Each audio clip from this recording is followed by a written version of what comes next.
ભાવનગર જિલ્લાના જેસર તાલુકાના ભીલા ગામમાં સ્થાનિક સ્વરાજ્યની ચૂંટણી દરમિયાન એક ઉમેદવાર સામે ગંભીર આક્ષેપો સામે આવ્યા। જાગૃત નાગરિક પરસોત્તમ મકવાણા દ્વારા લેખિત રજૂઆત ઉમેદવારનું ફોર્મ રદ કરવાની માંગ કરવામાં આવી। આક્ષેપ મુજબ ઉમેદવારે ગ્રામ પંચાયત અથવા સરકારની મંજૂરી વગર જમીન પર 2 પાકા મકાનો બાંધ્યા છે, જે ગુજરાત લેન્ડ ગ્રેબિંગ એક્ટ હેઠળ દંડનીય ગુનો બને છે। સાથે જ ચૂંટણી સોગંદનામામાં આ હકીકતો છુપાવવામાં આવી હોવાનો પણ દાવો કરવામાં આવ્યો, જે કાનૂની ગુનો ગણાય છે। અરજદારે મહેસૂલ વિભાગ દ્વારા તપાસ કરી ઉમેદવાર વિરુદ્ધ પોલીસ ફરિયાદ નોંધવા અને તેમનું ઉમેદવારી ફોર્મ તાત્કાલિક રદ કરવાની માંગ કરી છે। હવે ચૂંટણી તંત્રના નિર્ણય પર સૌની નજર। મારું નામ પરસોત્તમભાઈ શકુરભાઈ મકવાણા।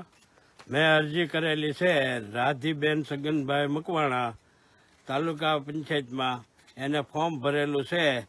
કા દબાણ દૂર કરે અને કા એનું ફોર્મ રદ કરે, આ મારી નમ્ર વિનંતી છે। મેં ટીડીઓને આપેલી છે અને ચૂંટણી અધિકારીને આપેલી છે। આ મારી નમ્ર વિનંતી છે। આ અરજી મેં એને આપેલ છે। ક્યાં કારણસર અરજી કરેલી છે તમે? દબાણ કરેલું છે અને ફોર્મ એને જે તાલુકા પંચાયતનું ભરેલું છે, કાંઈ રદ કરે ને કાંઈ દબાણ દૂર કરે।